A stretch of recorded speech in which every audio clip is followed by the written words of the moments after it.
Hi friends, நீங்கள் பார்த்துட்டு இருக்கிறது வந்து பனை மரம். பாருங்கள், பனை வந்து இப்போ யாருமே வைக்கிறது இல்லை.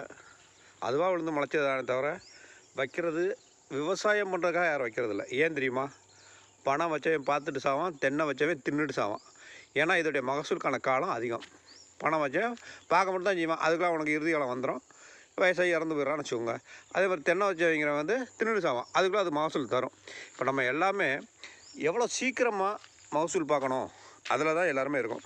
6 மாதத்தில் எப்படா மகசூல் பார்க்கலாம், 1 வருஷத்தில் எப்படா மகசூல் பார்க்கலாம், 5 வருஷத்தில் எப்படா மகசூல் பார்க்கலான்னா 5 வருஷம் ஆனாலும் இது காய்க்காது.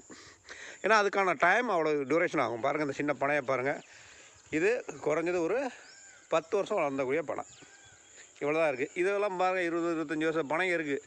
ஆனால் அதை யாருமே சீர் செய்து அதிலேருந்து எதோ விதமான அதை மட்டை உரிக்கிறதுக்கோ இல்லை இலையிலேருந்து பெட்டி செய்கிறதுக்காகவோ இல்லை நொங்கு இறக்கிறதுக்காகவோ இல்லை பதினி இறக்கிறதுக்காகவோ எந்த இதுவுமே செய்கிறதுக்கு ஆள் கிடையாது. செய்கிறது யாரும் இல்லை.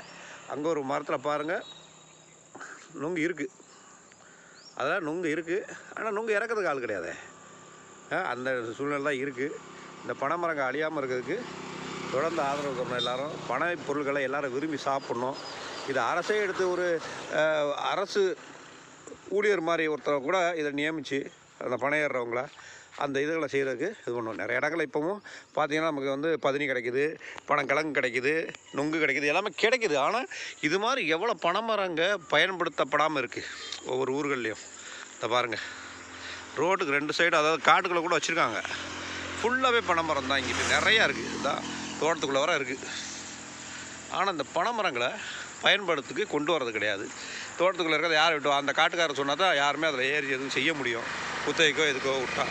ஆனால் எப்படி தேக்கு மரத்தை வெட்டினா அனுமதி கேட்கணும், வனத்துறையில் சந்தன மரத்தை வெட்டுறதுக்கு அனுமதி கேட்கணும், இது மாதிரி எவ்வளோ அனுமதி கேட்க சொல்கிறாங்களா, அது மாதிரியும் கவர்மெண்ட்டு பனைமரங்களை பூரா தமிழ்நாடு கவர்மெண்ட்டுக்கு சொந்தமானது, அதுக்கான ராயல்ட்டி மாதிரி அந்த லேண்ட் உரிமையாளருக்கு ஆட்டோமேட்டிக்காகவே கொடுக்குற மாதிரி இருக்கணும். காசு கொடுக்குற மாதிரியோ இல்லாட்டி அவங்களுடைய நில வரியிலேருந்து கழிக்கிற மாதிரியோ பண்ணி இந்த இதை வந்து அரசு ஊழியர் மாதிரி பனை ஏரியை வந்து அவருக்கு ஒரு குறிப்பிட்ட சம்பளம், மாதத்துக்கு உனக்கு 20,000 சம்பளம்பா அப்படிங்கிற மாதிரி இந்த இதுகளெல்லாம் பராமரித்து அதிலேருந்து நுங்கு, பதினி, மட்டை இறக்கி அதுக்கான பெட்டிகை செய்கிறது, ஓலை கொட்டான் செய்கிறது, எல்லா இதுலேயுமே சொலகுலேருந்து என்னென்னமோ செய்கிறாங்க. பனை விசிறி எல்லா இதுவும் செய்கிறதுக்கு வழி வைக்கணும். இதை வந்து முடிஞ்சளவு ஷேர் பண்ணுங்கள், பிடிச்சிருந்தால் லைக் பண்ணுங்கள். நம்முடைய தமிழ்நாட்டின் பாரம்பரிய மரம், அதாவது தமிழ்நாட்டின் மரம்னு சொன்னால் பனை மரம், மறந்துடாதீங்க. அனைவரும் ஷேர் பண்ணுங்கள். நன்றி.